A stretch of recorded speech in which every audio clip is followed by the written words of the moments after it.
Olá pessoal, estamos aqui no canal Pitada Espírita, mais uma vez um novo vídeo.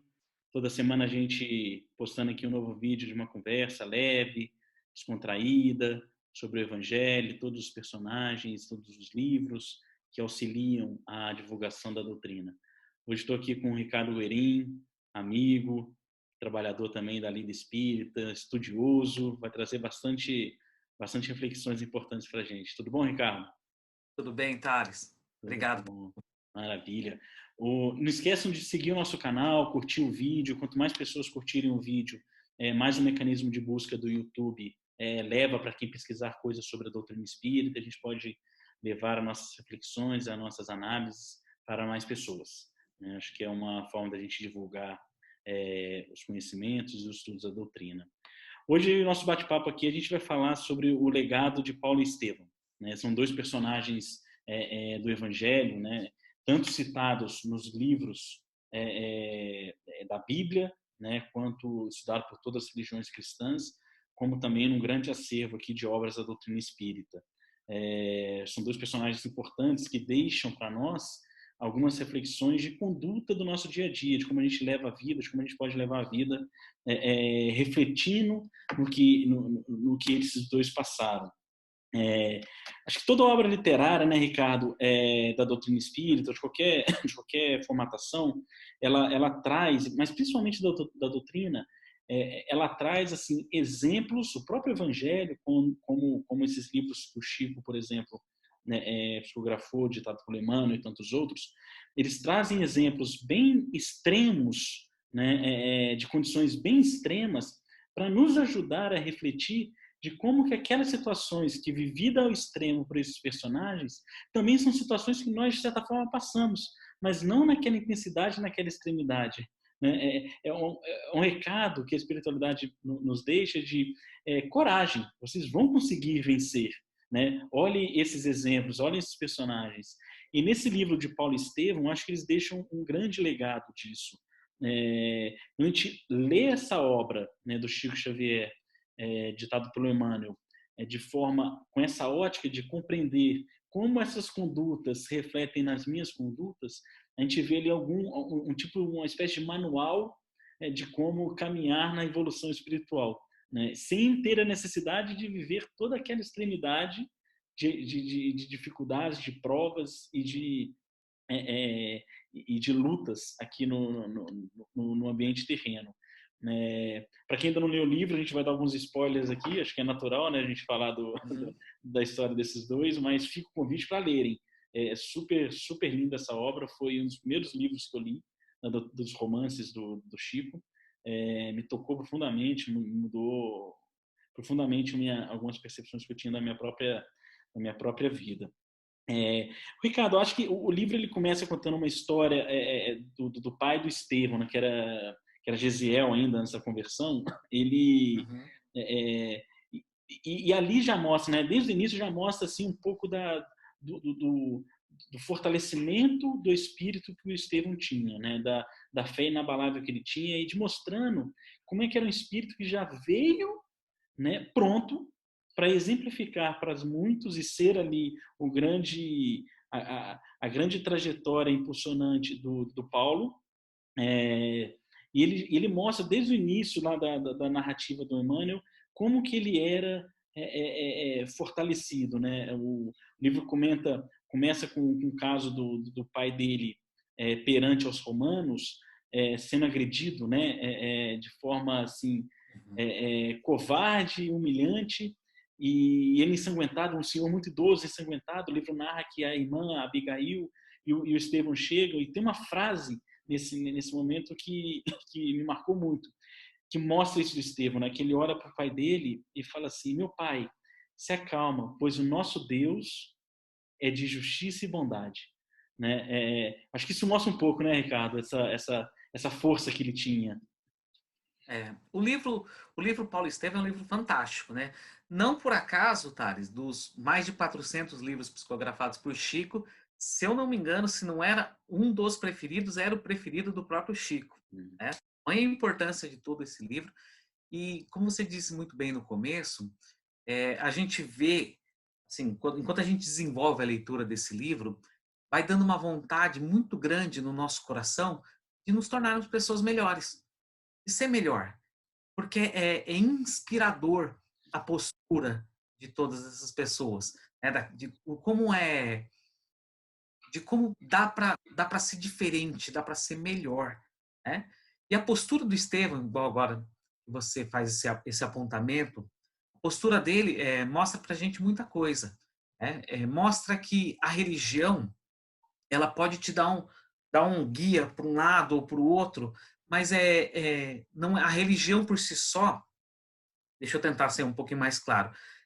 Quando a gente nota que, embora ele não tivesse contato com o cristianismo, por exemplo, ele tinha dentro dele uma postura muito que já é quase como se toda a postura do Cristo já fosse muito natural dele. Então, enquanto que a religião vai impactando as pessoas de maneira diferente, não só do cristianismo, mas dentro de cada segmento religioso, cada um vai tendo uma absorção daquilo que a doutrina pode dar para ele. Mesmo dentro do espiritismo, tem pessoas que têm uma determinada postura, tem pessoas que têm outras. Dentro do judaísmo, do islamismo, enfim, é muito curioso ver como cada pessoa se comporta, né? É até interessante você falar isso porque a gente aprende na doutrina espírita, né, nos esclarece no livro dos Espíritos, que as leis divinas estão na consciência dos homens, né? E isso apara as arestas de qualquer religião, né? Quer dizer, ela está na consciência dos homens. E tem um momento ainda, né, no livro Paulo Estevão, que me recordei agora, quando ele já está preso com a irmã, e que ele preocupado com como a Abigail ia reagir a tudo aquilo, e ela também mostra uma serenidade, ela canta o Salmo 23, né, que é aquele salmo bonito conhecido, que fala quando andava no vale da escuridão, Ainda que eu ande pelo vale das ainda sombras e da pelo vale das morte, não sombras. temerei mal algum. E aí o Estevão, ele fala assim, e aí esse link com a doutrina, né, o Estevão fala assim para ele: como fico feliz, irmãzinha, pela sua consciência das leis de Deus. Olha só como é que ele exalta essa questão da consciência. Então, ainda que seja judeu ou muçulmano, igual você falou, é atributo do ser, né, do espírito, as leis divinas, né? Uhum.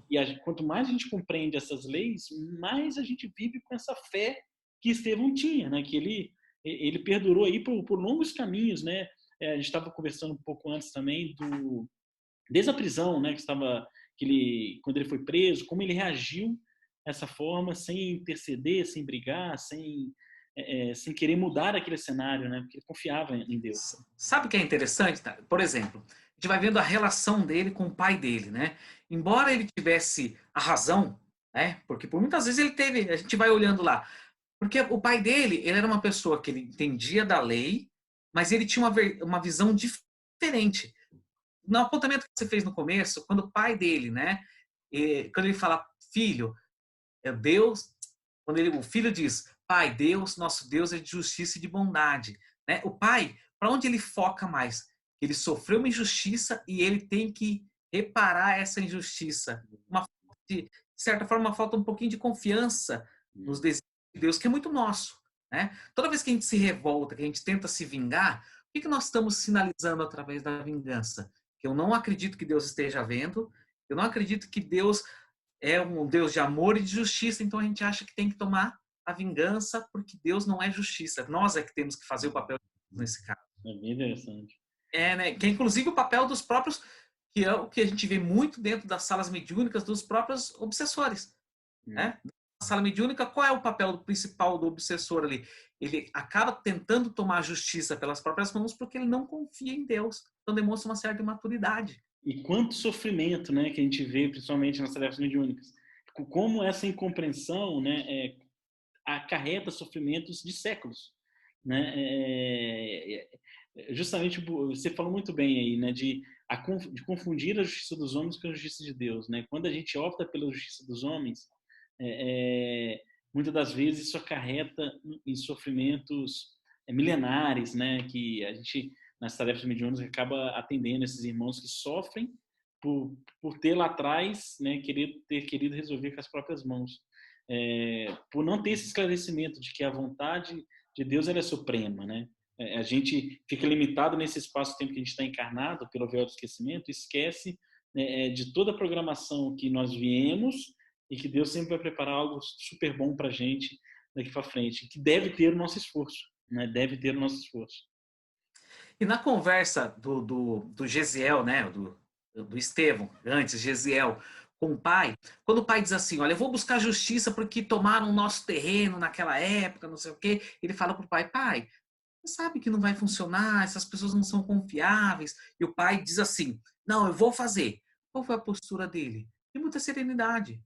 Deixa, então, que o meu pai, de muito respeito ao pai, né, que ele tinha muito forte isso, deixar o pai agir. Porque muitas vezes o que o plano espiritual superior permite que a gente faça.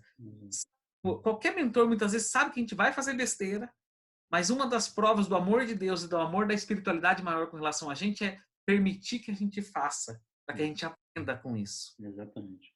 Fez, né? Ele entendeu, sabia que lá na frente ia dar confusão. E aí permite que o pai vai lá. Então ele fala que Deus, ele só pensa assim, no livro tá lá, que Deus nos ajude. Exato. E aí lá, e a gente sabe onde é que vai terminar toda a história, e o outro rapaz lá do livro lá, e o que ele faz? Ele acaba tomando todo o restante da propriedade da casa. E quando o pai conta tudo isso lá dentro, a postura do Gesiel eu achei fantástica, porque se fôssemos nós, na nossa condição espiritual, provavelmente a gente iria falar assim, pai, eu não acredito que você fez uma besteira como essa. Isso é. Eu te avisei. Olha agora, qual foi a postura tranquila do Gesiel, de quem está muito sereno com relação aos desígnios de Deus. Pai, fica tranquilo, eu sou jovem, a Abigail é jovem, a gente começa a trabalhar em qualquer outro lugar e começamos a vida de novo.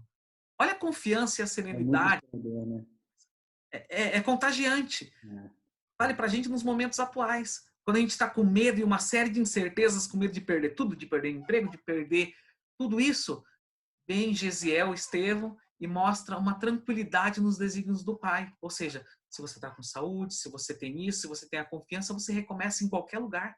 E foi o que ele disse para o pai. E aí depois o pai vai, eles naquela mesma noite eles vão presos. Né? Qual é a postura dele? Tranquiliza o pai, tranquiliza a irmã, e ele fala de repente no finalzinho ali da noite, ele fala para Abigail: amanhã eu vou confessar e falar que fui eu. Por quê? Porque o amor dele era, se preciso for, passar por tudo para poupar o pai. Era um... Não, realmente Né?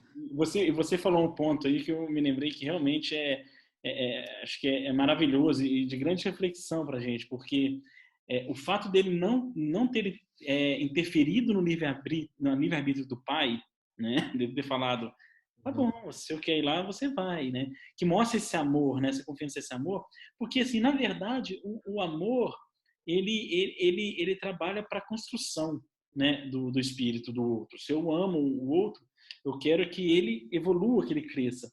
Não necessariamente o amor trabalha para se privar das dores, né? A gente, eu tô com um bebezinho em casa aprendendo a andar, assim, você também tem filhos, a gente deixa nossos filhos cair para que eles aprendam a andar.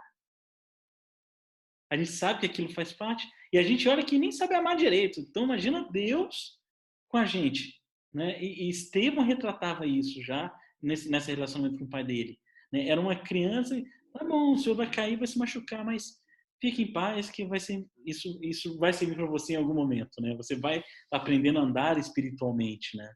É muito Faça a sua caminhada, né? faça a sua Ele caminhada. diz, faça a sua caminhada. Dê os seus passos, é o aprendizado. Eu acho que é no Libertação, lá do André Luiz, que o espírito de Margarida, também que é uma mentora muito já da esfera elevada, ela vai encarnar como filha de Matilde. Matilde. Matilde, Vai isso, encarnar Matilde. como Margarida filha. vai encarnar como filha da Margarida. E elas se encontram no plano espiritual, Margarida desdobrada, e tem uma frase que a Matilde fala: não me enclausure das lutas terrenas com a desculpa do amor por mim. Isso é muito bonito, né? Porque ela A já gente era vê um espírito do patamar dela, né? Patamar da Matilde, e ela fala muitas vezes para a filha, né? Não me trate como uma princesa belô, assim, quer dizer, esse amor, desse cuidado de não deixar o outro passar, também é tão prejudicial quanto o abandono. Ela fala muitas vezes. Acho que no capítulo 19, que ele entendimento. Uma reflexão muito linda mesmo. Interessante essa passagem, é muito bonito.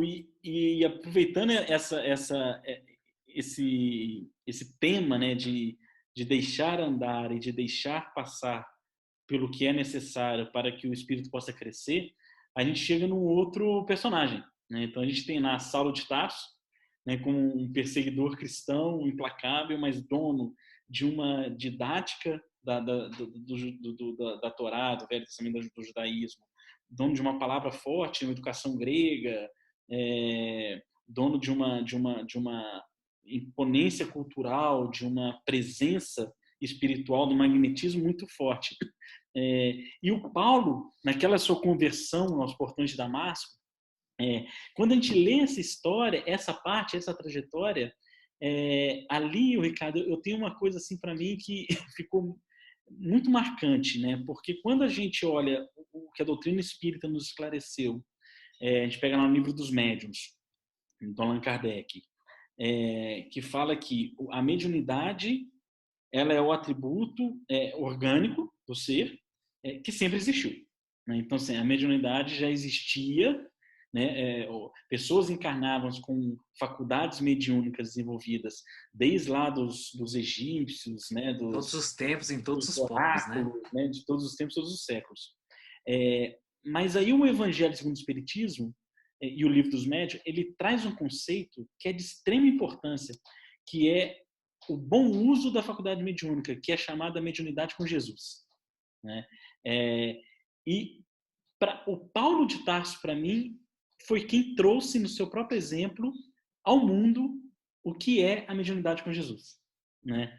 Porque a gente não pode esquecer dos fundamentos que a doutrina nos esclarece, principalmente no Livro dos Médiuns, e da questão da lei de justiça de Deus, né? Deus considera todos com as mesmas formas, as mesmas oportunidades, e não há privilégios a ninguém. Tudo é conquista de cada esforço, né? Todos nós, toda a criação, ela está sobre as mesmas leis universais que regem o nosso universo, né? E essas leis também ela envolvem toda a questão mediúnica. De tal forma que a faculdade mediúnica ela acontece para todos da mesma forma, né? Então, quando narra-se lá que Paulo de Tarso estava no deserto com mais 3 soldados e Jesus aparece para ele, né? Narrado que Jesus aparece para ele com uma luz tão grande que ele chega a cegar os olhos, e ali tem um detalhe que às vezes passa desapercebido, porque fala que os outros guardas nada viam. Então, ou seja, era uma relação, era uma relação mediúnica ali, né? Então, era um processo. Paulo estava tendo uma manifestação de clara evidência mediúnica, porque os guardas não viam isso. Só Paulo via. Então, ali, para mim, quando eu li, eu falei assim: poxa, foi a primeira manifestação mediúnica aqui de Paulo, dele, talvez consciente, que nos traz essa explicação que a doutrina nos traz dos médiuns. E mais do que isso, ela mostra também, por não existir privilégios, que para nós conectarmos com espíritos em processo mediúnico é necessária uma afinidade de vibração, né? E não há privilégios, todos somos iguais.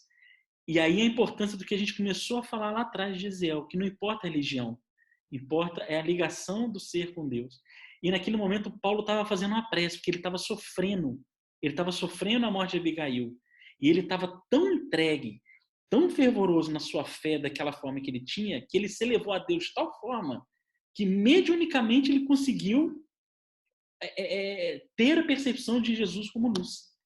Porque ainda que Jesus quisesse aparecer claro e evidentemente para um e não para outro, exigiria um esforço do Paulo também de subir o seu patamar pela distância que existe entre eles.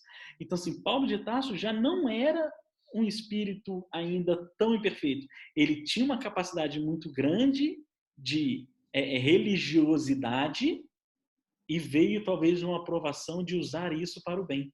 E aí era necessário o encontro com Jesus para que ele fosse o propagador dessa mediunidade com Jesus. Porque depois ele, nas cartas, fala muito isso de Paulo, vários atributos mediúnicos que ele mostra nas cartas.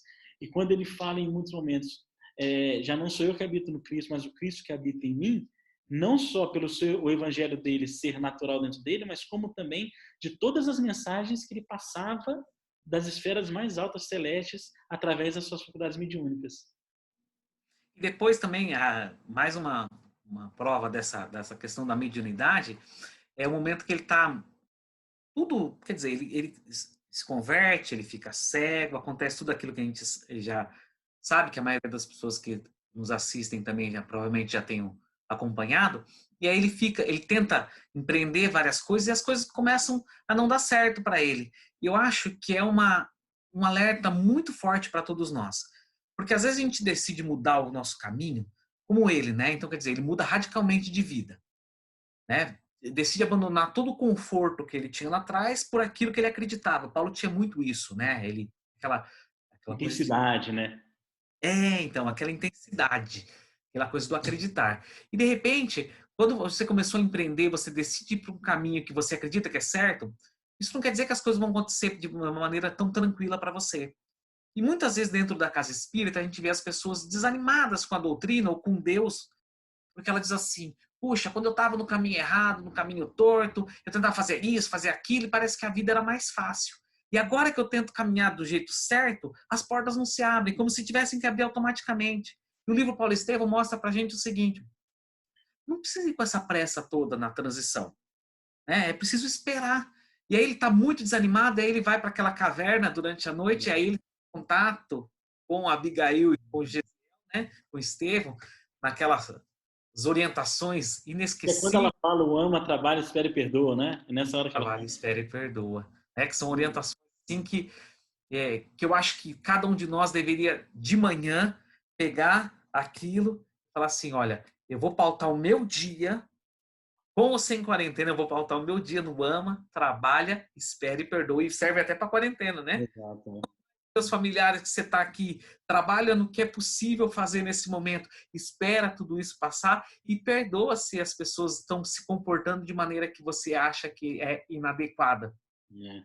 Usar para tudo. E o Paulo mesmo, depois que ele tem aquela conversa, ele sente o espírito dele revigorado, ele diz assim: agora eu vou pautar minha vida assim. Então, quando ele decide pegar o tear, começar a trabalhar de uma maneira mais simples, braçal, mais uma lição para a gente, né, Thales? Porque o trabalho braçal não é vergonhoso.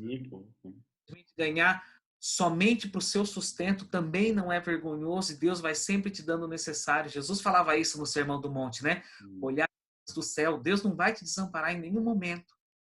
Mas a gente tem a certa confusão, né, com o supérfluo e com o necessário, e Paulo vem mostrar para a gente que ele tinha o supérfluo, mas um vazio espiritual imenso. Isso, exatamente. Se nós hoje não está ouvindo, vai ouvir essa nossa conversa aqui, vai pensar: puxa, eu estou sentindo esse vazio.